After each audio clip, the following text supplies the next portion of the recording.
जय हिंद students, welcome to study for civil services. कैसे हैं आप सभी लोग? उम्मीद करता हूं सभी बहुत ही बढ़िया होंगे। सो गाइज, आज है 5 जुलाई 2025 और आज के करंट अफेयर्स को हम लोग कवर करने वाले हैं। आप में से जो भी स्टूडेंट्स यूपीपीसीएस, यूपीएससी, बीपीएससी या किसी भी स्टेट पीएससी की तैयारी कर रहे हैं तो लेक्चर को एंड तक जरूर देखिएगा, क्योंकि यहां पर वो सभी न्यूज हम लोग कवर करते हैं जो आपके एग्जामिनेशन के लिए इंपॉर्टेंट होती हैं। और गाइज, ये है हमारे ज्ञान सर, और ज्ञान सर का स्पेशल पेड बैच आप लोगों के लिए अवेलेबल है।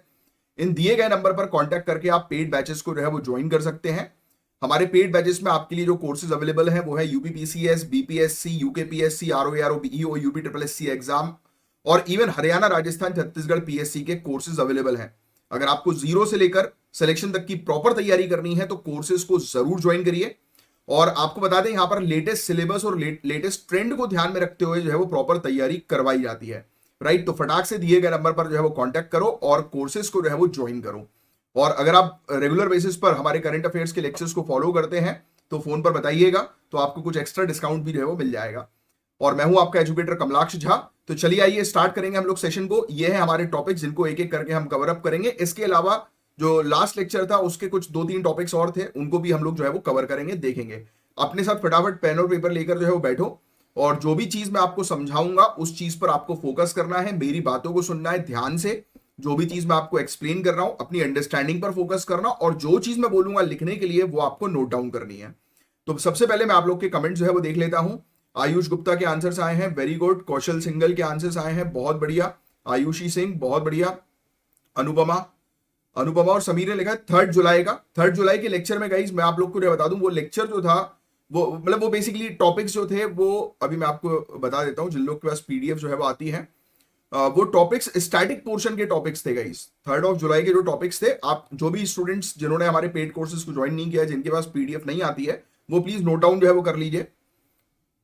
आप नोट डाउन करिए कि आपको जो है वो स्टैटिक पोर्शन में क्या क्या चीजें पढ़नी है। पीसी महालनोबिस के बारे में आपको पढ़ना है कि फैक्चुअल डेटा जो है वो होता है जनरल जीके का। लिख लो पीसी महालनोबिस, वेरी इंपॉर्टेंट। प्रसन्नता चंद्र महालनोबिस और नेशनल स्टैटिस्टिक्स डे, बहुत बेसिक चीज है। फिर प्रियम्बल के कुछ अमेंडमेंट और कॉन्स्टिट्यूशनल मोरालिटी से रिलेटेड बेसिक सा टॉपिक था। फिर इसके अलावा आपको ऑलरेडी पता है कि कोलंबो के अंदर हम लोग जो है वो फोकस जो है वो कर रहे हैं चाइना को काउंटर करने के लिए, क्योंकि चाइना भी अपने पोर्ट जो है वो डेवलप कर रहा है। तो उस पॉइंट ऑफ व्यू से हमारी एक डिफेंस स्ट्रेटेजी थी, वो रेगुलर बेसिस पर आता रहता है, जिसको हम लोग कवर करते हैं। फ्लैश फ्लड और क्लाउड बस्ट के टॉपिक को लास्ट वीक ही हमने जो है वो कवर अप किया था। और आरबीआई ने एक प्रपोजल रखा है फाइनेंशियल कंडीशन इंडेक्स का। प्रपोजल है, प्रपोजल से रिलेटेड चीजें आती नहीं है, तो दैट्स वाई उसको आपको कवर अप नहीं करना है। जिनके पास पीडीएफ है जस्ट गो थ्रू वंस। फिर इसके अलावा इंडिया जो है वो ऑब्वियस ही बात है कि काफी सारी चीजों पर एक्सपोर्ट पर फोकस कर रहा है, जैसे लीची एक्सपोर्ट्स की बात करें तो इसको जो है वो एक बार जो है वो गो थ्रू कर देना। It was not important, that's why जो है वो चीज हमने जो है वो कवर अप जो है वो नहीं करी। मैं आपको हमेशा एक ही चीज जो है बोलता हूं, यहां पर अगर आप चीजें जो पढ़ रहे हो, जो चीज मैं आपको कवर अप करा रहा हूं, आपको सिर्फ फोकस करना है उन सभी चीजों पर जो मैं आपको बता रहा हूं, क्योंकि जो चीज मैं आपको बताऊंगा वही चीज आपके एग्जामिनेशन में जो है वो आने वाली है।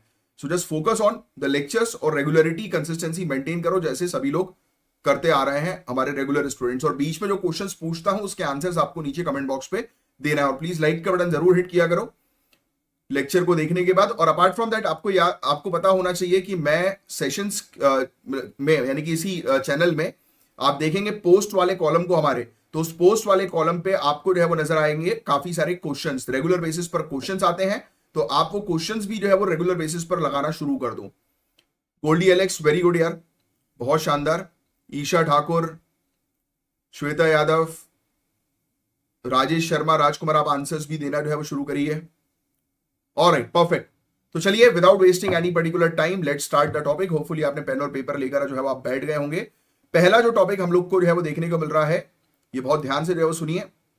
इस टॉपिक के बारे में जो चीज बताऊंगा वो आपको जो है वो नोट डाउन करना है। पहली चीज तो ये लिख लीजिए, Keeladi civilization, Keeladi civilization, Keeladi civilization, Keeladi सभ्यता। ये चीज मेन हेडलाइन जो है वो डाल लीजिए। क्वेश्चन डायरेक्टली बनेगा कि ये सभ्यता जो है वो कहां की है, तो इसी के बारे में हम बात करेंगे।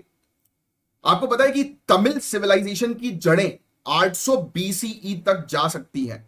यस, किलाड़ी एस्केवेशन से कुछ ऐसे ही इंपॉर्टेंस एविडेंस जो है वो मिले हैं। अब देखो, ये सब जो फैक्चुअल इंफॉर्मेशन होती है ये आपके प्रीलिम्स के लिए काम की होती है। एक ब्रिटिश यूनिवर्सिटी ने किलाड़ी से मिली खोपड़ियों का फेशियल रिकंस्ट्रक्शन किया है, जिससे पता चला है कि ये पॉपुलेशन 2500 साल पुरानी थी। 2500 ईयर्स जो है वो पुरानी थी। कुछ ऐसे मतलब खोपड़ियां मिली हैं, हड्डियां मिली हैं, अवशेष मिले हैं, जिससे पता लग रहा है कि लोग 2500 साल पहले जो है वो तमिलनाडु में रहते थे, यानी कि बिल्कुल डाउन साउथ इंडिया के अंदर। और इस डिस्कवरी ने तमिल सिविलाइजेशन की एंटिक्विटी को साइंटिफिकली वैलिडेट जो है वो किया है। तो सबसे पहला पॉइंट तो आप ये लिख लो कि खिलाड़ी से रिलेटेड अगर क्वेश्चन आए तो आपको दिमाग में रखना है तमिलनाडु, नीचे लिख लो तमिलनाडु, टीएन तमिलनाडु। और ये सिविलाइजेशन किसके नजदीक थी? अक्सर एग्जाम में नदियों का नाम पूछा जाता है, तो वैगई नदी, तो वैगई नदी जो है वो आपको थोड़ा सा ध्यान में रखना है कि वैगई नदी, ये देखो, ये लोकेशन और बैकग्राउंड समझ लो। ये न्यूज में जो है वो क्यों था वो मैंने आपको जो है बता दिया कि एक साइंटिफिक वो हम लोग को जो है वो देखने को मिली है, डिस्कवरी, खोज जो है वो हुई है, वो लिखने की भी आपको जो है वो जरूरत नहीं है। बट पहली चीज जो एग्जाम में आएगी वो आप लिखो वैगई नदी, वैगई रिवर।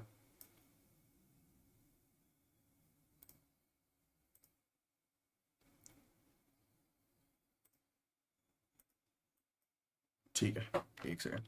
हाँ, वैगई रिवर, किलाड़ी और तमिलनाडु।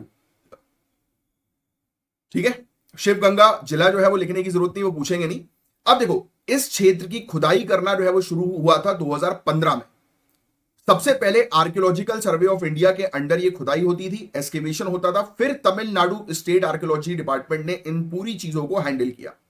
खुदाई में मिले मैच्योर अर्बन सिविलाइजेशन के सबूत जो इंडस वैली के बाद का पीरियड दिखाते हैं।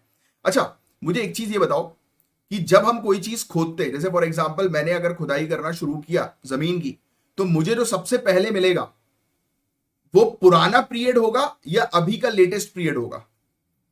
राइट, टाइमलाइन के हिसाब से मैं अगर पहले खोदूंगा, जो चीज मुझे पहले मिलेगी वो अभी लेटेस्ट कुछ सालों पुरानी होगी या और पीछे समय वाली होगी? तो ऑब्वियसली कुछ साल पुरानी, क्योंकि जो और पुरानी चीज होगी वो डीप में जो है वो गड़ी होगी। ठीक है, तो ये चीज भी आपको थोड़ी सी पता होनी चाहिए। जब आप एंशिएंट इंडियन हिस्ट्री जो है वो शुरू करते हैं तो ये सब चीजें जो है वो अक्सर सबसे पहले जो है वो पढ़ाई जाती है। ठीक है, तो इस चीज में भी कई बार लोग कंफ्यूज होते हैं, हालांकि कंफ्यूजन वाली चीज नहीं है, क्योंकि लॉजिक नहीं लगाते, लोग रटने की कोशिश करते हैं। और मैं आपको हमेशा बता रहा हूं, सिविल सर्विसेज की तैयारी कर रहे हो तो कभी भी रटने पर टारगेट मत करो, कभी भी रटने पर जो है वो फोकस मत करो। आपका फोकस जो है वो हमेशा जो है वो किस चीज के ऊपर होना चाहिए? अपनी अंडरस्टैंडिंग के ऊपर होना चाहिए। तो किलाड़ी एस्केवेशन को किस नदी के किनारे कंडक्ट किया गया, यानी कि किलाड़ी की जो खुदाई हुई थी उसको किस नदी के किनारे किया गया, या किलाड़ी सभ्यता किस नदी के किनारे थी? तो वैगई नदी आपको ध्यान में रखना है, ये चीज एग्जाम में आएगी, स्टार मार्क कर लो।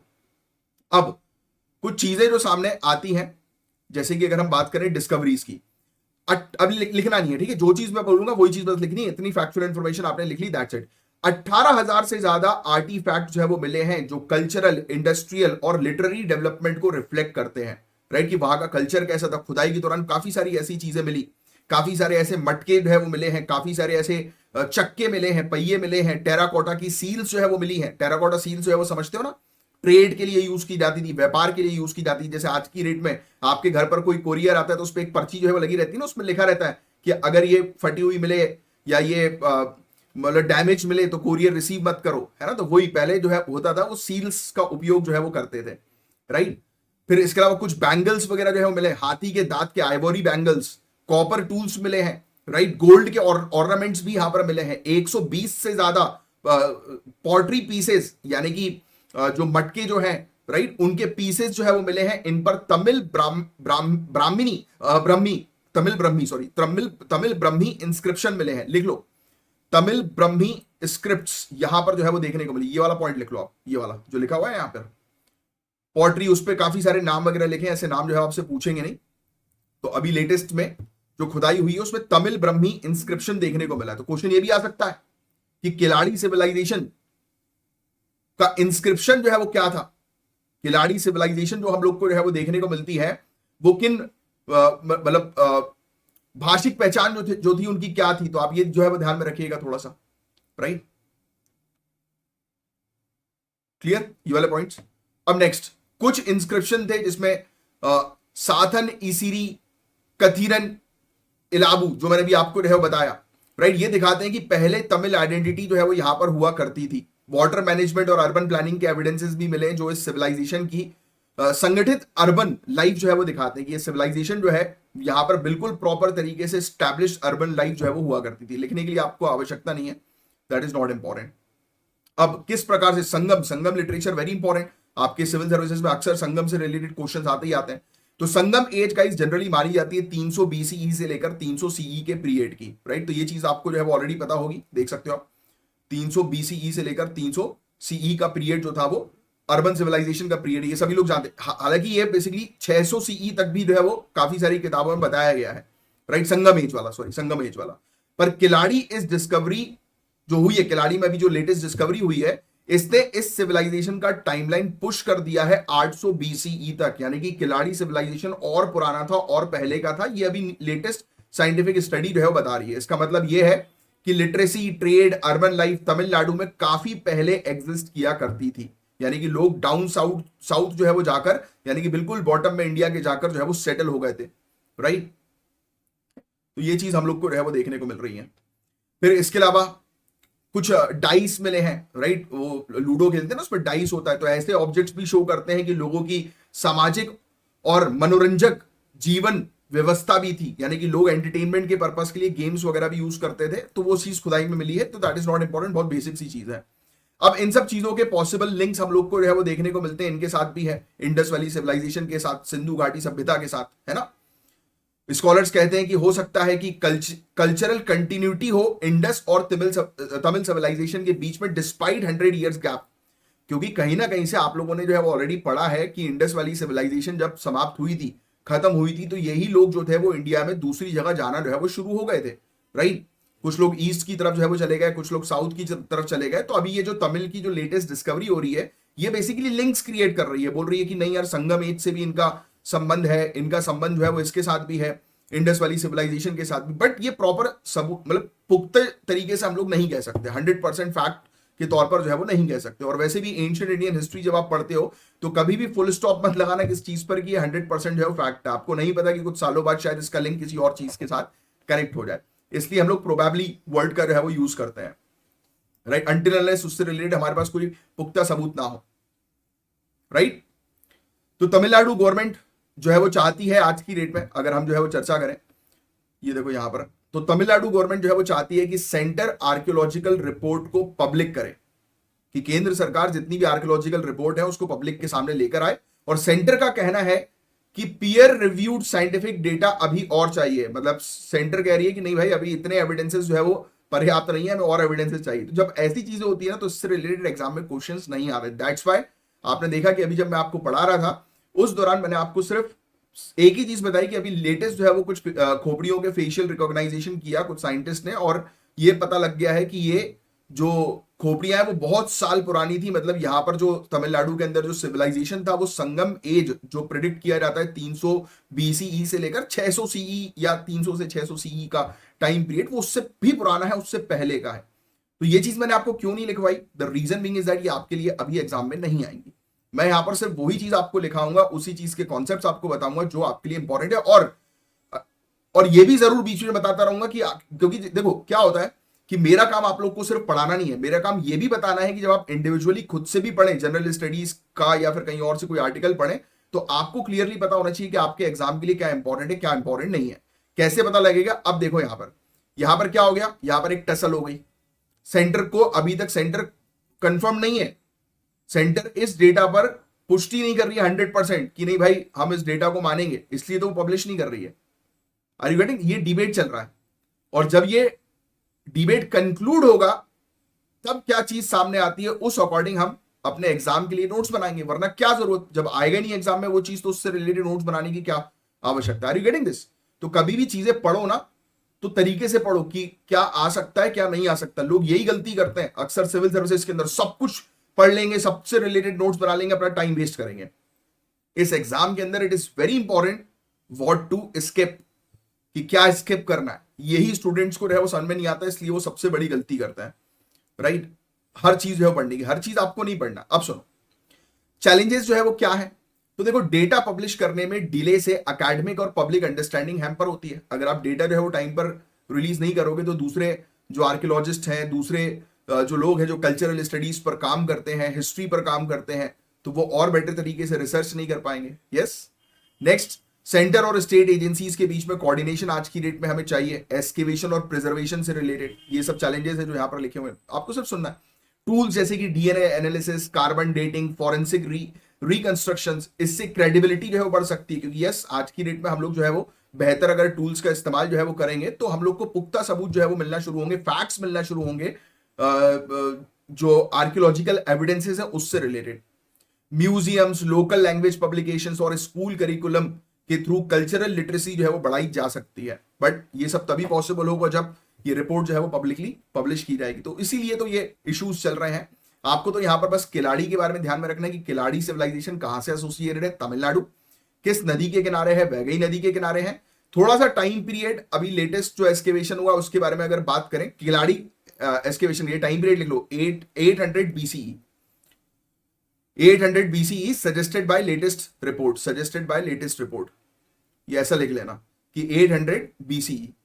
अब आपको ये चीज पता लग गई कि तमिलनाडु के अंदर एक सभ्यता हुआ करती थी जिसका नाम था किलाड़ी सभ्यता, उसका टाइमलाइन आपको मिल गया है 800 BCE, दैट्स इट। नेक्स्ट, ये सब याद रखने की जरूरत नहीं कि कितनी खुदाई हुई, क्या क्या चीजें मिली क्या नहीं मिली, बहुत बेसिक चीजें पूछेंगे मेरी आपसे। बट हाँ, यहाँ की लाइफ जो थी वो अर्बन लाइफ थी, ये लिख लेना। किलाड़ी जहां पे आपने पूरा लिखा ना, वहां पे लिखो अर्बन लाइफ, वहां का जो जीवन शैली थी वो शहरी जीवन शैली थी, राइट। तो ये लिख लो आप। और अभी डिबेट जो है वो चल रही है रिपोर्ट पब्लिकेशन के ऊपर सेंटर और स्टेट के बीच में, तो उतना आपको जो है वो ध्यान रखने की जो है आवश्यकता नहीं है।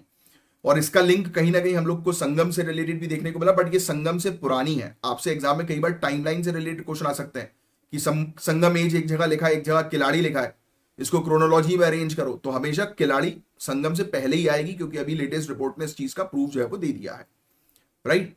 तो किलाड़ी गाइस सिर्फ एक एक्सकेवेशन साइट नहीं है, खुदाई करने की साइट नहीं, ये हमें बता रही है कि कैसे हमारा जो सभ्यता है उसका लिंक इंडस वैली के साथ है, संगम एज के साथ है, राइट। तो उन सब चीजों के बारे में हमें बता रही है, हमारे इंडिया की जो संस्कृति है उसकी एक नॉलेज जो है वो प्रोवाइड करा रही है, राइट।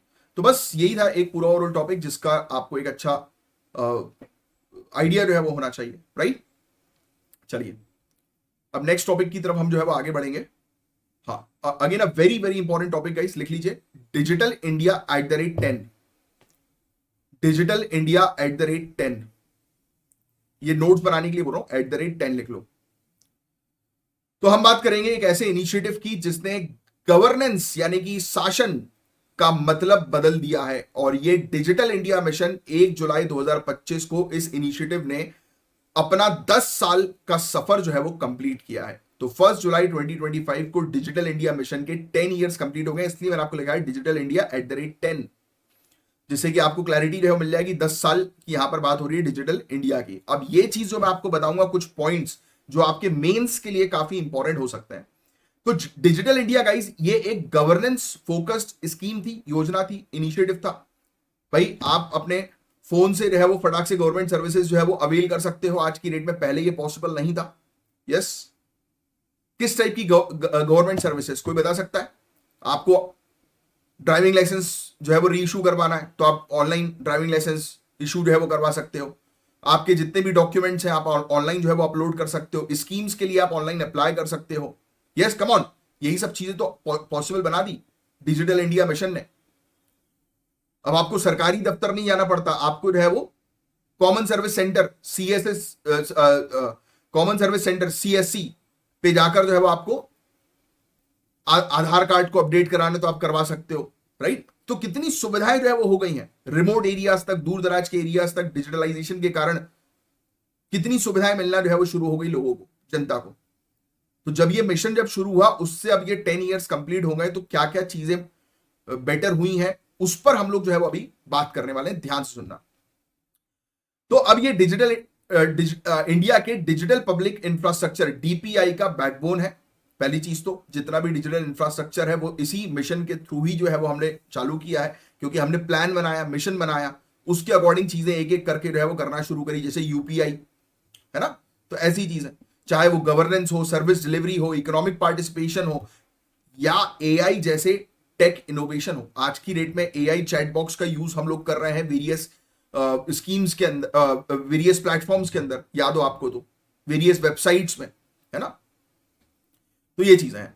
अब 10 साल में जो है वो क्या क्या चीजें जो है वो हुई हैं, तो आइए उसका माइलस्टोन हम लोग जो है वो देखेंगे। सबसे पहली चीज तो पॉइंट वाइज मैं आपको जो है वो चीजें लिखवाऊंगा, अपन ऐसे नहीं लिखेंगे, अपन यहां से लिखना शुरू करेंगे। इसमें ऐसा दिया ना, हाँ, एक काम करो, जो मैं बोल रहा हूं ना वैसे लिखना शुरू करो। एक मिनट रुको, जैसा मैं बताते जा रहा हूं ना वैसे वैसे आप लिखना जो है वो शुरू करो, क्योंकि ये मेंस के लिए आपके बड़ा इंपॉर्टेंट है। और मैं आपको लिटरली बता रहा हूं कि ये आपको जो है बहुत मेंस में जो है वो बहुत फायदा जो है वो देने वाला है। अरे यार ये क्या ओपन हो गया, क्लोज करो इसको, क्लोज करो। ठीक है, तो पहले जो है वो आपने जो है वो लिख लिया इसको बढ़ा देते थे अपन,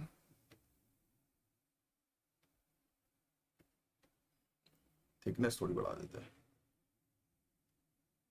हाँ, पहले आपने लिख लिया digital-india@, अरे यार ढंग से नहीं लिख रहा ये, फिर बुलाना पड़ेगा सॉफ्टवेयर वाले को। चलो कोई बात नहीं, digital-india@10 समझ में तो आपको आ रहा है ना। ऐसे आपने ये हेडलाइन जो है वो डाल दी। मैं थोड़ा सा इसको नीचे कर लूं, चलो इस पेज में बना देते हैं। ठीक है, ये आपने हेडलाइन जो है वो डाल दी। हेडलाइन जो है वो डालने के बाद पहले लिखो आप उमंग ऐप, UMMA, फिर बुलाना पड़ेगा उसको सॉफ्टवेयर वाले को। कल तो अच्छा काम कर रहा था एकदम से, आज काम नहीं कर रहा ढंग से। उमंग ऐप नहीं कर रहा भाई, मुझे आप लोग को डिक्टेट ही करना पड़ेगा, सॉरी अबाउट इट। कल वो सॉफ्टवेयर वाला आया था तो उसने तो बढ़िया कर दिया था साला, पता नहीं होता है कभी कभी ऐसा। फिर बुला लेंगे उसको आज, चलो। अरे ये क्या हो गया,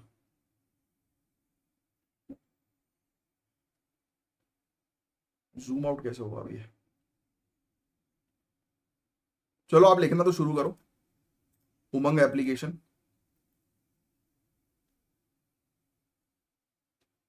एक मिनट रुकना गाइस।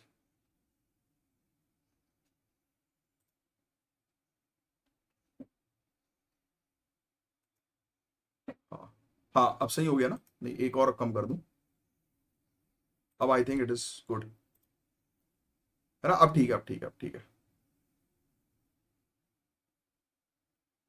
थोड़ा सा इधर शिफ्ट हो सकता है क्या? ना ना, छेड़ता नहीं हो भाई, रहने दो। अभी तो आप लिखो उमंग एप्लीकेशन, ये देखो यहाँ पे लिखा है ना उमंग ऐप, ये लिखो बस ऐसे, ये लिखो जैसा बता रहा हूं वैसे उस अकॉर्डिंग लिखो। ठीक है, Umang Umang application, 2300 plus services, 2300 plus services, 2300 plus services, comma, 23 languages, 23 languages, 23 languages, 8 crore plus users, 8 crore plus users, 8 crore plus users, Umang app. Next line में लिखो डिजी लॉकर, डिजी लॉकर, आज की डेट में आप लोग का भी डिजी लॉकर पे अकाउंट होगा ही, अगर नहीं है तो बनवाना जरूर, आपको तो एटलीस्ट यूज करना चाहिए ये सब चीजें। DigiLocker, 50 crore plus user, 50 crore plus user. Aadhaar PAN, Aadhaar PAN and educational records, Aadhaar PAN and educational records, ये सब जितने भी आपके ऑनलाइन जितने भी होते हैं ना अपने आईडीज वगैरह, ये पूरी लिंक हो जाती है डिजी लॉकर में, तो आपको फिजिकल आईडी रखने की जरूरत नहीं है। पहले परेशान करते थे डिपार्टमेंट वाले कि फिजिकल आईडी लेके आओ डिजी लॉकर होने के बावजूद, आजकल परेशान नहीं करते हैं, आजकल बोलते हैं कि ठीक है भाई ऑनलाइन दिखा दो चलेगा। Aadhaar enable direct benefit transfer, next point very important. Aadhaar, अब मिडिल मैन खत्म हुआ, डायरेक्ट लोगों के अकाउंट में सब्सिडीज जा रही है, पैसा जा रहा है। 40 lakh crore plus subsidies, 40 lakh crore plus subsidies. Bracket में लिखना लीकेज फ्री गवर्नेंस, ऐसा लिखोगे आप, leakage, leakage free governance, leakage free governance. Best example देखो कितना अच्छा टर्म मैंने आपको बताया, लीकेज फ्री गवर्नेंस। ऐसा शासन होना चाहिए जिसमें किसी प्रकार का लीकेज ना हो। नेक्स्ट लिखो भारत नेट, नेक्स्ट लिखो आप BharatNet, BharatNet. Optical fibre, bracket में लिखो optical fibre, optical fibre, optical fibre. Dash, optical fibre dash, gram panchayat, gram panchayat 2 lakh plus, bracket में 2 lakh plus.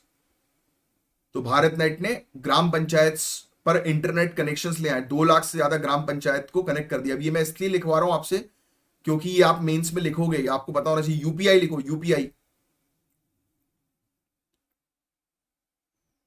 UPI.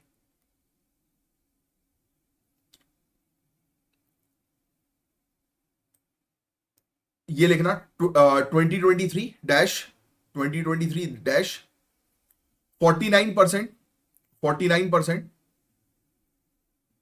Global real time digital payments, global real time digital payments, 49% global real time digital payments. ठीक है, ये points लिख लिया आपने। अब 2024 में पता है 25 करोड़ इंटरनेट यूजर्स थे, जो 2024 तक 97 करोड़ हो गए। इंक्रीज इन इंटरनेट यूजर्स, ये लिख लेना, इंटरनेट यूजर्स में बढ़ोतरी, इंक्रीज इन इंटरनेट यूजर्स। ये आंकड़े जो है आपको लिखने जो है वो नहीं है कि कितने पहले थे कितने बाद में हुए, जैसे ये था ना आंकड़ा, तो ये आपको आंकड़ा नहीं लिखना है, इंटरनेट यूजर्स इंक्रीज हो गए हैं, बस ये चीज आपको मेंशन करनी है। ठीक है, 5G टावर्स भी जो है वो इंक्रीज हो गए हैं, 5G टावर्स भी जो है वो इंक्रीज हो गए हैं, increase in 5G towers, increase in 5G towers.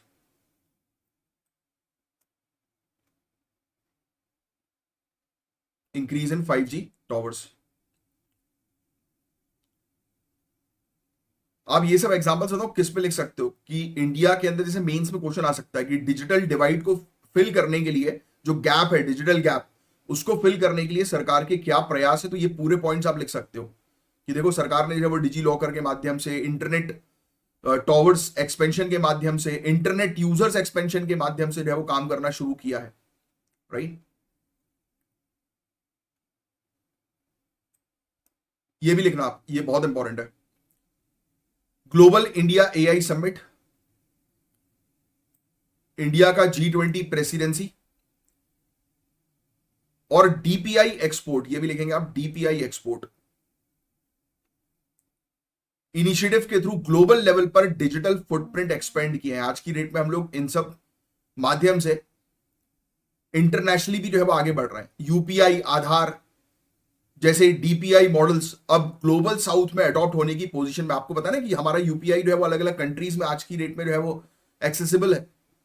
Yes, तो ये चीज है। ठीक है, अब एक चीज और बस मुझे आपको लिखवानी है।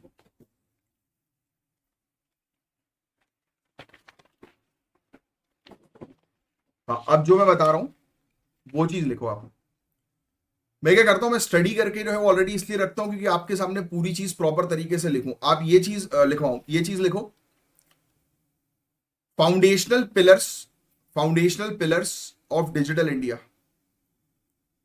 Foundational pillars of digital India. ये चीज मेंस में आएगी गाइस, इसलिए मैं थोड़ा सा समय ले रहा हूं, ये अलग से आपको जो है वो लिखवा रहा हूं कि इंडिया को डिजिटल बनाने के लिए मेन क्या ढांचे थे, क्या बेस था। ये क्वेश्चन के आंसर्स में जब आप पॉइंट वाइज लिख दोगे ना, जैसे बता रहा हूं, आंसर मजेदार बन जाएगा और ये आंसर क्वेश्चन आएगा ही आएगा, जीएस पेपर 3 में आना ही आना है, आप रोक ही नहीं सकते इस क्वेश्चन को। तो इसका बिल्कुल रेडीमेड आंसर मैं आपको बता रहा हूं। देखो, डिजिटल इंडिया से रिलेटेड क्वेश्चन आएगा, उसका फाउंडेशन पिलर लिखो, पहला number 1 broadband highways, broadband highways, broadband highways, हमने ब्रॉडबैंड पर काम किया,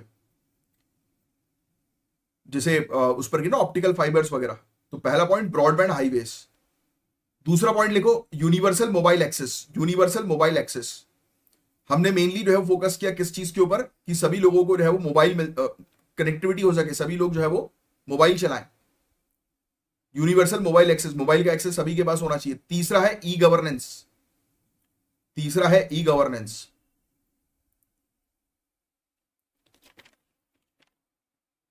चौथा लिखो electronic manufacturing, electronic manufacturing, electronic manufacturing. ये सब बेस है, इन बेस के आधार पर डिजिटल इंडिया आगे बढ़ा है। Mobile manufacturing, sorry electronic manufacturing. पांचवा है public internet access, public internet access, public internet access लगा ना, रेल वायर हुआ जैसे रेलवे स्टेशन वगैरह पर। फिर लिखो IT for jobs, IT for jobs, IT for jobs.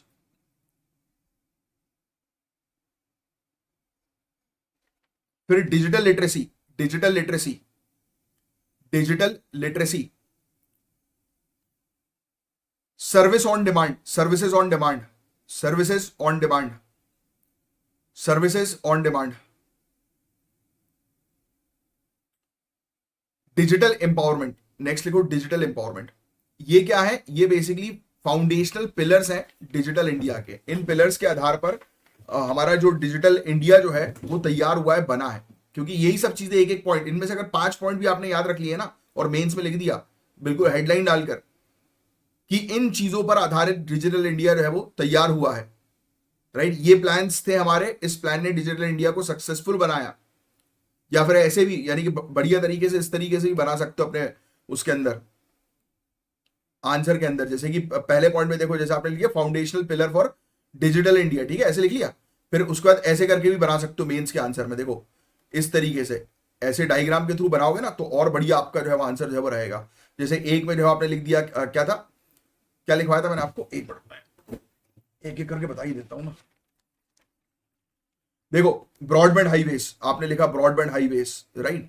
फिर आपने एक में जो है वो जैसे डाल दिया ई गवर्नेंस, एक में जो है वो आपने जो है वो डाल दिया इलेक्ट्रॉनिक मैन्युफैक्चरिंग, एक में आपने डाल दिया पब्लिक इंटरनेट एक्सेस, है ना। तो ये यूनिवर्सल मोबाइल एक्सेस, है ना, ये सब चीजें। तो ऐसे में देखो आप कितना बढ़िया जो है वो दिखने में भी अच्छा लगेगा यहाँ पे बीच में। तो अपने आंसर्स को हमेशा ट्राई किया करो कि आपकी कॉपी जो है वो अच्छी दिखे। जब सामने वाला आपकी कॉपी चेक करे ना तो उसको लगे कि हाँ यार आपने तो बहुत बढ़िया तरीके से सजा वजा के जो है वो उस चीज को जो है वो लिखा है, रेडी किया। Are you getting this? तो ये चीज करनी है बस आपको, यही चीज जो होगी वो आपको आगे ले जाएगी। इंडिया के 3 कोर ऑब्जेक्टिव, डिजिटल इंडिया के 3 मेन ऑब्जेक्टिव जो है वो क्या थे? कि सिटीजन्स को सशक्त करना, है ना। इन्हीं इन्हीं ऑब्जेक्टिव में से कुछ कोर ऑब्जेक्टिव्स आप बढ़िया वाले बना सकते हो। डिजिटल एम्पावरमेंट, है ना। सर्विस ऑन डिमांड, जैसे ही लोग डिमांड करें सर्विस उनके पास आए, है ना। इंफ्रास्ट्रक्चर डेवलप करें। बट यस, अभी भी हमारे पास जो है वो काफी सारे चैलेंजेस हम लोग को जो है वो देखने को मिलते हैं। काफी सारे चैलेंजेस हैं, काफी सारे गैप्स हैं आज भी। जैसे digital divide is the issue, आप ऐसे लिख सकते हो। चैलेंजेस क्या है तो उसमें भी आप वो बना लो, फ्लो चार्ट बना लो कि डिजिटल डिवाइड आज भी हम लोग को देखने को मिलता है कि जेंडर बेस्ड गैप्स भी हैं। फीमेल्स जो है वो आज भी गांव क्षेत्र में अगर आप देखेंगे तो उनको मोबाइल यूज करना जो है वो नहीं आता कंपेयर टू मैन। फिर डेटा प्राइवेसी का बड़ा इशू हम लोग को जो है वो देखने को मिलता है। लैंग्वेज बैरियर सबसे बड़ा इशू हम लोग को जो है वो देखने को मिल रहा है, राइट। रीजनल लैंग्वेजेस में, लोकल लैंग्वेजेस में, वर्नाकुलर लैंग्वेजेस में एक्सेसिबिलिटी नहीं है मोबाइल फोन्स और इन सब चीजों की। इसलिए तो हम इस पर भी काम कर रहे हैं। कनेक्टिविटी का बैरियर्स आज भी हम लोग को जो है वो पुअर कनेक्टिविटी, पुअर इंटरनेट जो है वो देखने को मिलता है ना। हिली एरियाज पर, दूर दराज के एरियाज पर कनेक्टिविटी का बड़ा इशू है। स्किल्स गैप भी हम लोग को जो है वो देखने को मिलता है। एआई और साइबर सिक्योरिटी जैसे सेक्टर में स्किल्ड मैन पावर की कमी है, right. So this is the point जो आपको ध्यान में रखना है। तो हम लोग जो है वो आज की डेट में डिजिटल एजुकेशन प्लेटफॉर्म को हमें एक्सपेंड करना बहुत ज्यादा जरूरी है। देखो ये प्लेटफॉर्म के नाम लिख लो, प्लेटफॉर्म के नाम लिखो, ये सब नाम इंपॉर्टेंट है, ये फैक्ट्स इंपॉर्टेंट है आपके लिए। एजुकेशन के लिए लिखो डिजिटल एजुकेशन प्लेटफॉर्म, ब्रैकेट में Diksha, Swayam, PM e Vidya, bracket close. Digital education platform, इसको हमें एक्सपेंड करना है। एग्रीकल्चर, हेल्थ, डिजास्टर रिस्पॉन्स, ऐसे पब्लिक गुड्स के लिए एआई का उपयोग जो है वो करना है। तो एआई को जो है प्रमोट करो, है ना, आने वाले समय के लिए। साइबर अवेयरनेस बढ़ाना बहुत जरूरी है, साइबर अवेयरनेस बढ़ाना जो है बहुत जरूरी है। अभी भी हमारे यहाँ साइबर अवेयरनेस बिल्कुल नहीं। आज भी लोग जो है वो फोन करके जो है वो अगर आपसे ओटीपी मांग रहे हैं, इतना बताने के बाद भी तो भी आप ओटीपी दे रहे हो, तो वो गलत है भाई। अब हमें अवेयरनेस रखना बहुत ज्यादा जरूरी है, राइट। और इसमें बहुत लोगों का नुकसान होता है। मैं देखता हूं मेरे पास ही बहुत सारे लोग जो है वो कांटेक्ट में हैं जिनके साथ नुकसान हुआ है, बहुत नुकसान हुआ है। और फ्रॉड को किसी से मतलब नहीं है कि आपकी क्या कंडीशन है क्या नहीं है। उनने एक बार आपसे पैसा जो है वो निकाल लिया तो आपका पैसा कभी वापस नहीं आना। तो थोड़े से जो है वो बिल्कुल स्ट्रिक्ट जो है वो रहने की कोशिश करो, क्योंकि आप लोग ही ऐसा करोगे तो फिर दूसरों को कैसे सिखाओगे, है ना। ठीक है, क्लियर ये पूरी बातें, बस दैट्स इट। तो ये डिजिटल इंडिया काफी इंपॉर्टेंट टॉपिक था गाइस। ये मेंस में इससे रिलेटेड क्वेश्चन आएंगे ही आएंगे। चलिए,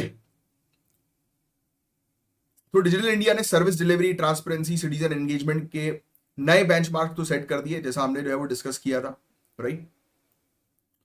क्या आपको लगता है कि digital India model global south के लिए एक ब्लूप्रिंट बन सकता है? जब मेंस का आंसर कंक्लूड करो ना तो ये चीज लिखना कि हमारा जो अचीवमेंट है 10 ईयर्स का डिजिटल इंडिया का, हम इसको ब्लूप्रिंट बना सकते हैं ग्लोबल साउथ के लिए। क्यों? क्योंकि इसमें आपका इंटरनेशनल, आप कह सकते हो एक लिंक क्रिएट हो जाएगा आपके आंसर में। जब कोई आंसर आपकी कॉपी चेक करेगा ना, समझ में आ जाएगा कि हाँ यार, आप तो हर डायरेक्शन में चीजें सोच रहे हो। आपसे पूछा डिजिटल इंडिया के लिए गया है, बट आप कंक्लूजन में ये चीज कर रहे हो कि हमारी ये सक्सेस हम सिखा सकते हैं आसपास के कंट्रीज को। तो सामने वाले को समझ में आ जाएगा कि आपके अंदर परफेक्ट क्वालिटी है एक ब्यूरोक्रेट की। सिविल सर्विसेज मेंस का आंसर लिंक्ड होना चाहिए हर टॉपिक से, राइट? बस दैट्स इट।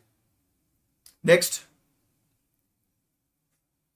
लिख लो भैया, ये भी बड़ा इंपॉर्टेंट टॉपिक आज की डेट में आया है, आकाश डिफेंस डिप्लोमेसी। आकाश डिफेंस डिप्लोमेसी, इसमें एक दो फैक्ट्स बस आपको लिखने हैं, ज्यादा लिखने की जरूरत नहीं है। इसको समझना जो है बहुत ज्यादा जरूरी है। तो हम डिस्कस करेंगे बहुत ही इंपॉर्टेंट टॉपिक, जो डिफेंस और इंटरनेशनल रिलेशंस दोनों के लिए बड़ा इंपॉर्टेंट है।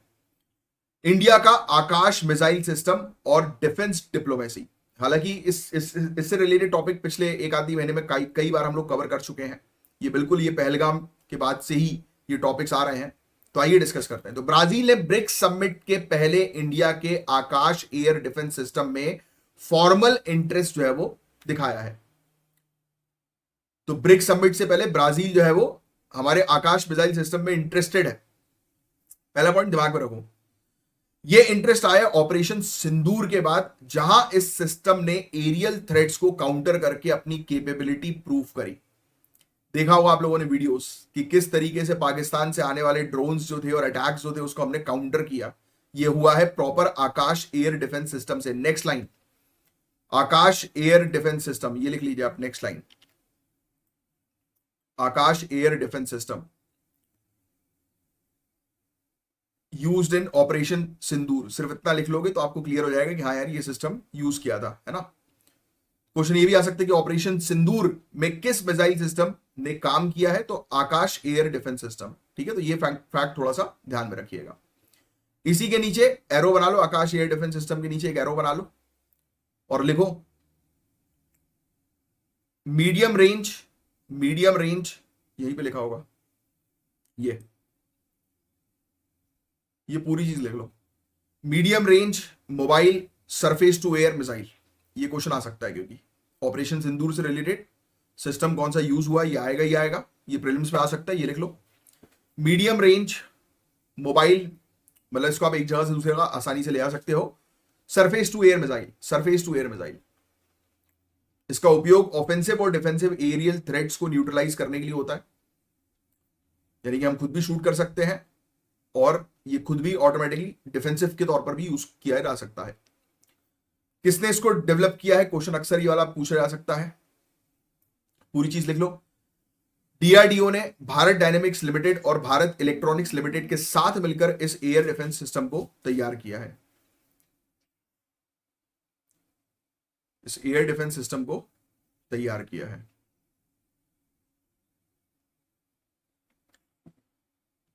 पूरी तरह से इंडिजीनियस है, under make in India initiative. तो आपको समझ में आ जाएगा कि आत्मनिर्भरता का ये एक बड़ा सिंबल है डिफेंस की फील्ड में। रेंज वगैरह स्टेट पीएससी पूछ लेती है, तो ये भी लिख लो। इस मिसाइल की रेंज क्या है, 4.5 से लेकर 25 किलोमीटर, 100 मीटर से 20 किलोमीटर तक के एल्टीट्यूड को कवर कर लेती है। सुपरसोनिक स्पीड है इसकी, मैक 1.8 से लेकर मैक 2.5 तक है। ये मार्च नहीं बोलेंगे इसको, मैक बोलते हैं, मैक। रोडवेज रेलवेज के थ्रू आप उसको जो है वो ले जा सकते हो।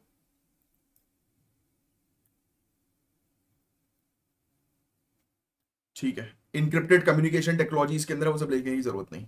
ठीक है, इनबिल्ड इलेक्ट्रॉनिक काउंटर मेजर इसके अंदर हम लोग को देखने को मिलता है, जो जैमिंग ऑफर करता है, रेजिस्टेंस टू जैमिंग, इसको आप ब्लॉक नहीं कर सकते। मतलब काफी अच्छे सिस्टम इसके अंदर जो है वो मौजूद है, जो हमारे लिए स्ट्रेटेजिकली काफी इंपॉर्टेंट है। ब्राजील क्यों इंटरेस्टेड है हमारे सिस्टम में? अरे भाई, इस सिस्टम ने तहलका मचा दिया है, तो ब्राजील तो इंटरेस्टेड होगा ही। ऑपरेशन सिंदूर में बहुत शानदार सक्सेसफुल प्रूव किया इसने अपने आप को, अपनी टेक्नोलॉजी को। रियल टाइम रिस्पॉन्स कैपेबिलिटी के कारण हाई थ्रेट जोन्स में डिप्लॉय करना ये बहुत बेहतरीन होगा। तो सोचिए आप, इस ऑपरेशन से अब हमें इकोनॉमिक फायदा भी होने वाला है। हमारे एयर डिफेंस मिसाइल सिस्टम्स वगैरह जो है उनको हम दूसरी कंट्रीज को जो है वो बेचेंगे, राइट। तो अब देखो, ऑपरेशन सिंदूर से रिलेटेड टॉपिक आएगा तो आप इकोनॉमिक इंटरेस्ट के पॉइंट ऑफ व्यू से भी चीजों को मेंशन कर सकते हो। दिस इज सिविल सर्विसेज यार, this is civil services connectivity. कि आप आपसे डिफेंस की चीज पूछ रहे हैं, वहीं पर आपने डिफेंस तो एक्सप्लेन किया गया, साथ में एक लाइन और लिख दी, because of our successful operation we also got an opportunity, economic opportunity, we also got an economic opportunity to trade लिख रहे हो ना। और जब ऐसा कोई लाइन वगैरह बताया करूं तो लिख लिया करो, आपको मेंस में मजा आ जाएगा। To trade with global partners या to conclude trade with global partners. तो ये चीज बड़ा बढ़िया रहेगा आप लोगों के लिए। और हिंदी में भी सेम वही चीज जो मैंने आपको बताई है। देखो, समझने पर फोकस करो, मीडियम इंपॉर्टेंट नहीं होता, इंपॉर्टेंट होता आपको समझना, क्योंकि लिखना आपको खुद ही है भाई। अब वो टाइम चला गया, लोग सोचते हैं कि यार सिविल सर्विसेज की तैयारी में इंग्लिश मीडियम हिंदी मीडियम, कुछ नहीं होता। It is all about understanding. आपकी अंडरस्टैंडिंग होना बहुत जरूरी है, क्योंकि देखो क्या होता है, मेन सबसे बड़ी प्रॉब्लम क्या है कि आज भी अच्छे जो आर्टिकल्स होते हैं ना वो इंग्लिश में अवेलेबल होते हैं, और आपको इंग्लिश तो बेसिक आनी जरूरी है भाई। अगर बेसिक इंग्लिश नहीं आ रही तो civil services is not not for you. और हिंदी भी अच्छी आनी चाहिए आपको, समझ में आनी चाहिए, बोलनी आनी चाहिए। ये दोनों चीज इंपॉर्टेंट है, क्योंकि अगर आप हिंदी स्टेट वाले कार्डर में रहोगे तो हिंदी आना जरूरी है ना। और इंग्लिश भी, आपके पास कोई फॉरेनर आएगा तो उसको क्या एक्सप्लेन करने के लिए दूसरा ट्रांसलेटर रखोगे, बट वो होगा ही नहीं, क्योंकि उससे पहले ही आप आउट हो जाओगे। और कभी अपने आप को कमजोर मत समझो यार, अपने आप को ये मत सोचो कि यार मुझसे ये नहीं होगा। मेहनत करोगे तो सब होगा। मैं क्या बता रहा था आपको, और ठीक है, ये लिख लिया आपने। अब देखो, ऑपरेशन सिंदूर के सक्सेस से हमें क्या क्या फायदा मिल रहा है ये सब सुन लो।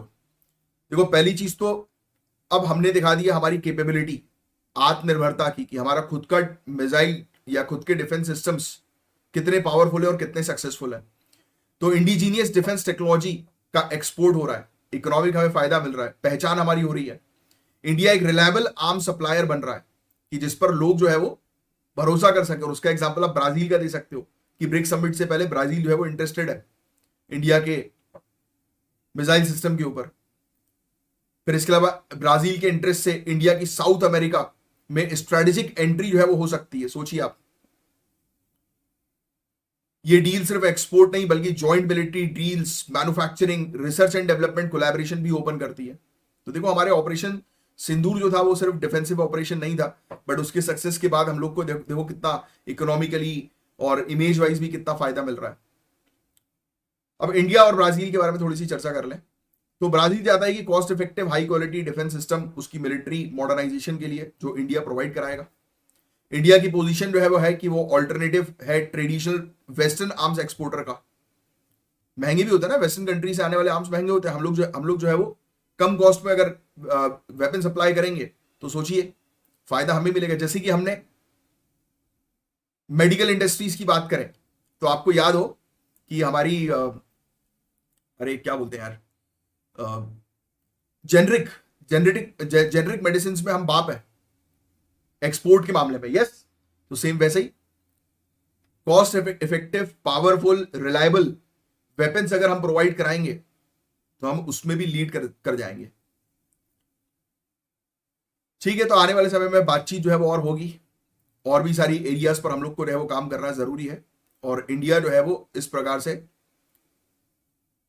ग्लोबल साउथ में ना ही सिर्फ रिप्रेजेंट करेगी बल्कि अपने वेपन्स, मेडिसिन, हर चीज जो है वो सप्लाई करने लगेगी। तो सोचिए हम कितने पावरफुल इन फ्यूचर जो है वो बन जाएंगे। ठीक है, जैमिंग रेजिस्टेंस इसके अंदर जो इसको बहुत बेटर जो है वो बनाता है। तो ऐसे इसके फीचर जो है ना, उसने इंडिया को जो है वो एक आर्म सप्लायर के तौर पर भी जो है वो बनाने की कोशिश कर दी है। बहुत बढ़िया है, बहुत शानदार। देखो, एक और आपको यही होता है इंपॉर्टेंट सिविल सर्विसेज की तैयारी करने का, कि आपको सिर्फ एक टॉपिक से रिलेटेड मल्टीपल अंडरस्टैंडिंग जो है वो क्रिएट होती है। फिर लोग बोलते हैं कि सर लेक्चर लंबा जो है वो क्यों हो रहा है। अब मैं कुछ नहीं कर सकता ऐसे लेक्चर को छोटा करने के लिए, कुछ नहीं कर सकता, क्योंकि इसमें तो टाइम लगेगा भाई, समझना जो जरूरी होता है और टाइम देना पड़ेगा आपको। आइए नेक्स्ट टॉपिक के बारे में जो चर्चा करेंगे, ELI स्कीम। लिख लो भैया, employment linked incentive scheme, ELI scheme. रोजगार के लिए सरकारी प्रोत्साहन, और वो बहुत जरूरी है आज की डेट में हमारे लिए। सबसे बड़ा चैलेंज जो है वो है अनएम्प्लॉयमेंट, बेरोजगारी, और उसको कंप्लीट करने के लिए, उस गैप को फिल करने के लिए सरकार एक स्कीम लेकर आई है, that we will going to discuss now. ELI scheme को यूनियन कैबिनेट ने अप्रूव किया है। टारगेट है, लिख लो टारगेट, टारगेट लिख लो। 2 सालों में ये है टारगेट यहां पर, 2 सालों में 3.5 करोड़ से ज्यादा, 3.5 करोड़ से ज्यादा फॉर्मल जॉब्स जो है वो क्रिएट करना। 2 सालों में 3.5 करोड़ से ज्यादा फॉर्मल जॉब्स क्रिएट करना, लिख लेना। 2 वर्षों में 3.5 करोड़ से अधिक औपचारिक रोजगार अवसर का सृजन करना, लिख लो। ब्रैकेट में लिख लेना, फोकस जो रहेगा वो मैन्युफैक्चरिंग सेक्टर पर रहेगा। ब्रैकेट में लिखो focus manufacturing sector. Next line में लिख लो 2 लाख करोड़ के youth centric package, 2 lakh crore के यूथ फोकस्ड पैकेज या सेंट्रिक पैकेज का पार्ट है ये। It is a part of 2 lakh crore youth focused या सेंट्रिक पैकेज। अब ELI के लिए इन्होंने 99,446 करोड़ रुपए एलोकेट किए हुए, ये लिख लेना क्योंकि इंप्लॉयमेंट से एसोसिएटेड टॉपिक है। अराउंड 1 लाख करोड़ का पैकेज है ये पूरा, युवाओं को रोजगार प्रोवाइड कराने के लिए। 2 सालों में 3.5 करोड़ से ज्यादा युवाओं को जो है वो रोजगार मिलेगा। 1 अगस्त 2025 से 31 जुलाई 2027 तक का है ये, लिख लो पूरा प्लान। फॉर्मल जॉब्स बढ़ानी है, सोशल सिक्योरिटी कवरेज को भी एक्सपेंड करना है। ये लिखने की जरूरत नहीं, आपने बस इतना लिख लिया चलेगा। अच्छा, इसमें पार्ट ए, इस पर चर्चा करना। ये चीज तो आपको पता ही लग गई है ऑलरेडी कि इसका मेन ऑब्जेक्टिव जो है वो क्या है। सुन लो, सिर्फ सुनो। पार्ट ए के अंदर फर्स्ट टाइम एम्प्लॉइज के लिए, यानी कि जो पहली बार जिनको जॉब चाहिए, टारगेट है 1.92 करोड़ नए सैलरीड एम्प्लॉइज को पहली बार फॉर्मल वर्कफोर्स में लाया जा रहा है, यानी कि direct school education, college education से, यानी कि यूनिवर्सिटी एजुकेशन कंप्लीट करके लोगों को जॉब्स लगे, प्लेस्ड हो लोग, प्लेसमेंट बोलते हैं ना, तो वो मंथली सैलरी 1 लाख रुपए तक की होनी चाहिए। EPFO रजिस्टर्ड करवाएंगे ये, क्योंकि मैंने आपको बताया ना सोशल सिक्योरिटी पर भी काम करना। ऑब्वियस सी बात है, फॉर्मल जॉब्स में लोग आएंगे तो सोशल सिक्योरिटी मिलेगी, तो उसको अलग से लिखने का मतलब ही नहीं है कुछ। 1 महीने का EPF वेज जो है वो मैक्सिमम 15,000 मिलता है 2 इंस्टॉलमेंट में, आफ्टर 6 मंथ्स ऑफ सर्विस और after 12 months plus completing financial literacy program. तो लिखने की जरूरत नहीं है वाली चीज, बहुत सिंपल सी चीज है वो लिखी हुई है। EPF वेज जो है वो 15,000 रुपए तक देना है, 2 इंस्टॉलमेंट में दिया जाएगा। पहला इंस्टॉलमेंट 6 महीने के बाद कंटिन्यूअस एम्प्लॉयमेंट के, और दूसरा इंस्टॉलमेंट जो है वो 12 महीने सर्विस का और mandatory financial literacy program complete होने के बाद, कि लोगों को समझ में आ जाए भाई कमा रहे तो तुरंत खर्चा वर्चा मत करो, थोड़ी सेविंग्स भी करो, इन्वेस्टमेंट भी करो, है ना, वो फाइनेंशियल लिटरेसी प्रोग्राम। तो मेनली फाइनेंशियल इंक्लूजन को बढ़ावा देने के लिए एक portion long term saving instrument पे डिपॉजिट भी किया जाएगा, ठीक है। फिर पार्ट बी के अंदर, अब ये पार्ट ए पार्ट बी आपको लिखने की जरूरत नहीं ना, याद रखना है। अब ये उन एम्प्लॉइज को इंसेंटिव मिलेगा जो नए वर्कर्स हायर करेंगे, राइट, एम्प्लॉयर्स को, सॉरी, पार्ट बी के अंदर ये एम्प्लॉयर्स के लिए रख रहा है। पहले तो इन्होंने एम्प्लॉय के लिए एक प्रोग्राम जो है वो रख दिया पार्ट ए, अब ये एम्प्लॉयर्स के लिए रख रहा है, राइट। कहा गया पार्ट बी, हाँ ये वाला। तो एम्प्लॉय की सैलरी इसमें 1 लाख रुपए प्रति महीने तक जाएगी। EPFO रजिस्टर्ड एम्प्लॉयर्स होने चाहिए। मिनिमम नए हायर्स, अगर स्टाफ जो है अगर 50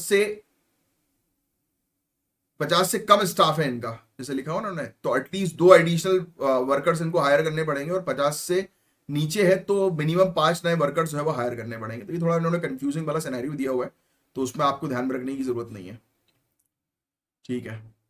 इंसेंटिव मिलेगा 1,000 रुपए का इंसेंटिव एम्प्लॉयर्स को, अगर वो सैलरी 10,000 रुपये दे रहे हैं तो 2,000 का 10,000 से 20,000 की सैलरी दे रहे हैं तो 2,000 का इंसेंटिव, 20,000 से 1 लाख रुपए तक की सैलरी दे रहे हैं तो 3,000 का इंसेंटिव एम्प्लॉयर को दिया जाएगा। ड्यूरेशन ये है कि 4 साल मैन्युफैक्चरिंग सेक्टर के लिए, 2 साल दूसरे सेक्टर्स के, मतलब कुल मिलाकर लोगों को कहा जा रहा है कि फॉर्मल जॉब में शिफ्ट हो जाओ भाई, तो उसमें सरकार जो है वो आपको और इंसेंटिव देगी। ये सब लिखने की जरूरत नहीं है, बस ये चीज तो आपको पता लग गई। 3.5 करोड़ से ज्यादा जॉब जो है वो क्रिएट करना है, जिसमें 50% लोग पहली बार वर्कफोर्स जो है वो ज्वाइन करेंगे, और ये फॉर्मल लेबर मार्केट को एक्सपेंड करेगा। ईपीएफओ से रजिस्ट्रेशन से वर्कर्स को मिलेंगे प्रोविडेंट फंड, पेंशन, इंश्योरेंस, तो आप जानते हैं सोशल सिक्योरिटी। एमएसएमई को भी जो है वो सपोर्ट मिलेगा। युवा सशक्तिकरण होगा, सेविंग हैबिट्स बढ़ेगी, फाइनेंशियल लिटरेसी प्रोग्राम मैंडेटरी कर दिया, जिसने प्रोग्राम कंप्लीट किया उसको इंसेंटिव्स मिलेंगे सरकार की तरफ से। इसकी प्रॉपर मॉनिटरिंग वगैरह ये लोग करेंगे, राइट। पब्लिक के बीच में अवेयरनेस क्रिएट होगी। तो ये चीजें हैं, बस आप तो ये ध्यान रखो कि एम्प्लॉयमेंट लिंक्ड इंसेंटिव जॉब करने वालों को भी और जॉब देने वालों को भी, दोनों को इंसेंटिव जो है वो दिया जाएगा, बस दैट्स इट। मैन्युफैक्चरिंग सेक्टर पर ये लोग ज्यादा फोकस कर रहा है, ठीक है, बट ये सही तरीके से इंप्लीमेंट हो तब तो काम होगा, वरना क्या ही बोले भाई। अब नेक्स्ट टॉपिक हमारे सामने जो है वो आ रहा है solar energy corporation of India का। लिख लो, solar energy corporation of India, ये लिखने वाला टॉपिक है, very important. Recently 60 gigawatt plus power sale agreement का एग्जीक्यूशन कंप्लीट किया गया है। लिख लो भैया, 60 गीगावाट से ज्यादा पावर सेल एग्रीमेंट जो है वो कंप्लीट हुआ है।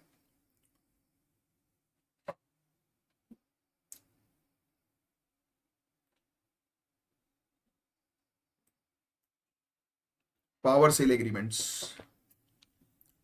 पावर सेल एग्रीमेंट समझ में आ रहा है ना, नाम से ही क्या ही है, इलेक्ट्रिसिटी को बेचने का एग्रीमेंट, पावर सेल एग्रीमेंट। और कौन सी इलेक्ट्रिसिटी है, सोलार के थ्रू आएगी, रिन्यूएबल एनर्जी वाली इलेक्ट्रिसिटी जनरेट होगी।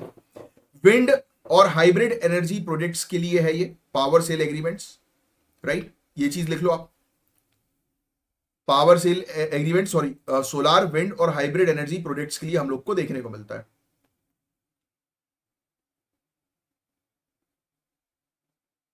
पावर सेल एग्रीमेंट, और अभी इन्होंने एसईसीआई को स्टैब्लिश किया है, solar energy corporation of India limited, है ना। क्या समझे आप इस पूरे टॉपिक से, मुझे पता है 90% चीज आप समझे नहीं हो, अब आप समझ जाओगे, अब मैं आपको इजी तरीके से समझाऊंगा। तो टॉपिक क्या है, solar energy corporation of India. Corporation of India मतलब एक कंपनी, इसी के आगे एरो बना के लिख लो, central public sector undertaking, central PSU, एक कंपनी है, क्या काम करेगी, सोलार एनर्जी का।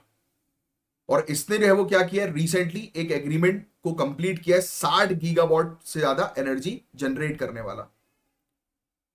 तो ये कंपनी का काम ये है कि कंट्री के अंदर सोलार एनर्जी जो है वो जनरेट करवाए और उसको सेल करें, उससे जनरेट होने वाली इलेक्ट्रिसिटी को, पावर को जो है वो सेल करें। कंप्लीटली क्लियर, बस दैट्स इट, और क्या है, और कुछ नहीं इस टॉपिक के अंदर। और इस अचीवमेंट के बाद एसईसीआई को नवरत्न स्टेटस भी मिल गया, लिख लो भैया, एसईसीआई को नवरत्न स्टेटस जो है वो मिल गया है, ये यहां लिखा हुआ है नवरत्न स्टेटस, जिससे उसके पास ज्यादा फाइनेंशियल ऑटोनॉमी आ गई है ग्रीन इंफ्रास्ट्रक्चर में इन्वेस्ट करने की। अब एसईसीआई के बारे में लिख लो, ये कंपनी जो है वो 2011 में शुरू हुई थी, 2011 में जो है वो शुरू हुई थी। इसका ऑब्जेक्टिव ये था, लिख लेना नेक्स्ट लाइन में, objective to implement national solar mission, national solar mission को इंप्लीमेंट करने का ऑब्जेक्टिव। इनिशियली सोलार पर फोकस था, बट ये अब सभी रिन्यूएबल प्रोजेक्ट्स पर को हैंडल करती है, और आगे इसका काम बदलकर रिन्यूएबल एनर्जी कॉर्पोरेशन, सॉरी, नाम बदलकर renewable energy corporation of India जो है वो रखा जा रहा है। काम बदलकर नहीं, नाम बदलकर, लिख लो भैया। फ्यूचर में इसको हम लोग renewable energy corporation of India कहेंगे, जो आज की डेट में solar energy corporation of India है। ये नहीं दिख रहा क्या, हाँ अब देख लो। तो मतलब कुल मिलाकर हमारी कंट्री के अंदर जितनी भी रिन्यूएबल एनर्जी के प्रोजेक्ट्स होते हैं सरकारी, उसको कौन हैंडल करती है, solar energy corporation of India, जो आगे चल के renewable energy corporation of India के नाम से जो है वो जानी जाएगी। As simple as that, as easy. ठीक है, समझने में किसी को कोई तकलीफ तो नहीं हो रही भैया? सब क्लियर है? चलिए अब आगे की कहानी कवर करेंगे। ठीक है, मेन फंक्शन इसका क्या होता है पहले मैंने आपको बता दिया, पावर सेल एग्रीमेंट्स जो इसने अभी 60 गीगावाट से ज्यादा का कंप्लीट कर लिया है। तो ये बेसिकली लॉन्ग टर्म कॉन्ट्रैक्ट्स होते हैं। अब किसको इलेक्ट्रिसिटी बेचते हैं ये लोग? डिस्कॉम कंपनीज को। मुझे आपको बताने की जरूरत नहीं है, जो जिससे हम लोग के घर पर इलेक्ट्रिसिटी बोर्ड के थ्रू जो है वो आती है ना बिजली, तो ये उनको बेचते हैं। और बड़े बायर्स के साथ भी, जैसे कोई बड़ी कंपनी हो गई उसके साथ डील कर ली, है ना। इसे पावर ऑफ टेक गारंटी होती है डेवलपर्स के लिए, और फाइनेंशियल रिस्क जो है वो कम होता है, कैपिटल मोबिलाइजेशन जो है वो इजी हो जाता है, क्योंकि ये एनर्जी जो होती है वो सस्ते रेट में मिल जाती है। इवन काफी सारे जो प्रोजेक्ट जो होते हैं ना वो रुके हुए होते हैं, उसको जो है वो शुरू करने का काम भी करती है, कुछ फंडिंग्स वगैरह प्रोवाइड करा देती है। सोलार पार्क्स, रूफटॉप सोलार्स जो होते हैं ना, ये सब डेवलप करने का काम करती है। डिफेंस और बॉर्डर एरियाज में रिन्यूएबल एनर्जी के प्रोजेक्ट जो है वो ये लेकर आती है। ठीक है, सोलार विंड कॉम्बो, तो आजकल हाइब्रिड वाले उस पर भी काम किया जा रहा है। बस यही है और कुछ नहीं, पावर ट्रेडिंग पर भी फोकस करती है ये। अच्छा टॉपिक था ये, अच्छी कंपनी है जिसके बारे में आपको जो है पता होना चाहिए, जो हमारी कंट्री के अंदर रिन्यूएबल एनर्जी प्रोजेक्ट्स के लिए जो है वो काम करती है, बस और कुछ नहीं। प्रोजेक्ट 17A और INS उदयगिरी, बताओ इस क्वेश्चन का क्या होगा correct answer? Project 17A frigates, इसको Mazagon dock ship builder limited Mumbai के द्वारा बनाया जा रहा है, और कोलकाता के द्वारा भी बनाया जा रहा है। GRSE कोलकाता के द्वारा भी बनाया जा रहा है, सिर्फ एक के द्वारा नहीं बनाया जा रहा। ठीक है, ये इसमें लिखा हुआ है एक्सप्लेनेशन में, देखो नीचे। ठीक है, INS उदयगिरी जो है वो पहला फ्रिगेट है प्रोजेक्ट 17A क्लास के अंडर। नहीं, ये दूसरा फ्रिगेट है। INS नीलगिरी जो था वो पहला फ्रिगेट हम लोग को देखने को मिला था। फ्रिगेट जो प्रोजेक्ट 17A के अंदर जो हम लोग को देखने को मिलता है, उसके अंदर supersonic surface to surface missile और medium range surface to air missiles होती हैं क्या? तो दोनों ही होती है इसके अंदर, तो यस करेक्ट है। तो ये फैक्चुअल इंफॉर्मेशन INS उदयगिरी से रिलेटेड लिख लेना आप, ये 3। बैकडोर ले ऑफ, बैकडोर ले ऑफ्स, ये टॉपिक पता है मेन उसमें जो है वो रखने चाहिए लोगों को। MCQ के हिसाब से these topics are not good. Backdoor layoff, अब आपको पता ही है कि मैंने पेन उठा लिया है। मेरी हमेशा ऐसी जो है वो डायरी रहती है अपने पास, जिसमें मैं चीजें जो है वो लिखता हूं। अब लिख लेंगे हम लोग बैकडोर ले ऑफ, ये आप भी लिख लो।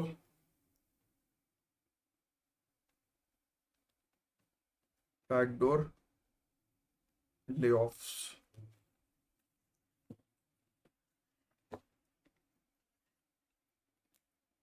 ठीक है, बस 1 मिनट देना, 1 मिनट देना। लिखो पॉइंट 1, ये कंपनी में होता है, ये कंपनी में होता है। आप ऐसा लिखो, these are actions taken by company, ये कंपनीज के द्वारा लिए गए कुछ एक्शंस होते हैं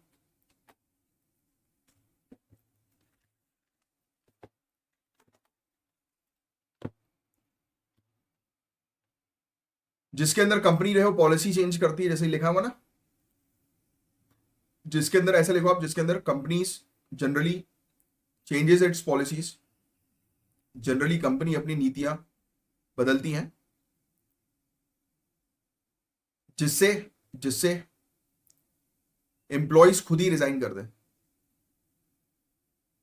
फोर्स एम्प्लॉय टू रिजाइन, मतलब कंपनी अपनी वर्क कंडीशन चेंज कर देगी, पॉलिसीज चेंज कर देगी। हाँ, जैसे कंपनी एम्प्लॉय जो है वो खुद मतलब फायर ना हो, वो खुद ही रिजाइन कर दे, राइट। जैसे कंपनी ये ना बोले कि भाई हमने थोड़ा निकाला है।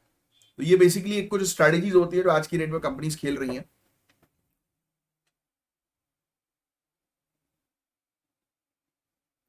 ये बेसिकली कुछ कानून होते हैं यूनाइटेड स्टेट्स के, उसको उससे बचने के लिए ये कंपनीज आजकल ऐसी हरकतें कर रही हैं, तो उससे रिलेटेड ये टॉपिक न्यूज में आया था। बट आपको आपको अगर क्वेश्चन आ जाए कि ये बैकडोर ले ऑफ है क्या, तो आपको ध्यान में रखना है कि ये कंपनी की पॉलिसी होती है, जिसमें कंपनी अपनी कंपनी की चाल होती है, कंपनी के एक्शंस होते हैं, कंपनी की स्ट्रेटेजी होती है, जिससे कंपनी अपनी पॉलिसी और वर्क कंडीशन चेंज कर देती है, जिससे कि एम्प्लॉय जो है वो खुद ब खुद निकल जाए। रिटर्न टू ऑफिस मैंडेट होता है एक, रिटर्न टू ऑफिस मैंडेट, जब कंपनी सडनली कहती है कि सबको ऑफिस आना होगा, इवन रिमोट वर्कर्स को, तो कई लोग जो शिफ्ट नहीं कर सकते वो रिजाइन कर देते हैं। दूर दराज में रहने वाले लोग, उनको कंपनी बोल दे कि नहीं भाई अब तो आपको ऑफिस में आके काम करना है, अब आप घर से काम नहीं कर सकते, तो काफी सारे लोग रिजाइन कर देते हैं। तो उसको कहते हैं रिटर्न टू ऑफिस मैंडेट, कि आप वापस आओ। Companies intentionally impossible target set करती है कि भाई आपको अब ये टारगेट जो है वो करना पड़ेगा, तभी जो है आप आगे काम कर सकते हो हमारे साथ, वरना नहीं कर पाओगे, नहीं तो आपके पैसे कटेंगे। तो एम्प्लॉय खुद छोड़ देता है, बोलता है कि हटाओ, लगा नहीं करना काम साला। कई बार किसी का रोल हटा दिया जाता है या ऐसे डिपार्टमेंट में ट्रांसफर कर दिया जाता है जहां काम ही नहीं है, तो इनडायरेक्टली पनिश किया जाता है। ये अक्सर सरकार में भी होता है। आप सरकारी डिपार्टमेंट्स वगैरह में जाओगे ना, तो आप ये चीज देखोगे, या फिर हो सकता है कि आप किसी को ऐसा, वो बोलते हैं ना कि पनिशमेंट ट्रांसफर, यही है। ठीक है, तो सामने वाले को डायरेक्ट निकाला नहीं जा रहा, तो इसलिए कंपनी जो है वो लीगल उससे बच जाती है। तो ये बेसिकली कुछ तौर तरीके होते हैं लीगल जो चीजें होती है ना उससे बचने के लिए, बस दैट्स इट। समझ में आ गया? बट इसका प्रॉपर एक्सप्लेनेशन होना चाहिए था। मेरी बस यही रहती है कि अगर इस टाइप के टॉपिक अगर छोटा सा ही आप लिख दो एक्सप्लेनेशन के तौर पर, तो बढ़िया रहता है, उसमें लाइंस मिल जाते हैं हम लोग को। एमसीक्यू के तौर पर डायरेक्टली देना सही नहीं रहता, बट ठीक है, मैं बैठा तो हूँ यहाँ पर, आपको तकलीफ क्यों लेनी है।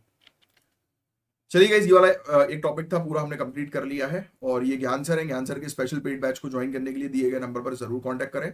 अभी मैं साइन ऑफ कर रहा हूँ कि नहीं, 1 मिनट बस मुझे, तो मुझे एक कॉल करने दो, फोन कॉल। हालांकि अपने पास अभी है टाइम, अभी बज रहा है 12:15, 1 बजे तक आपको लेक्चर जो है अपलोड करवाना रहता है। तो 15-20 मिनट में हमारे 2-3 टॉपिक्स जो है वो कंप्लीट तो हो ही जाएंगे। बट मेरे ख्याल से 1 घंटा हो गया है क्या? हाँ, 1 घंटा 2 मिनट हो गया है।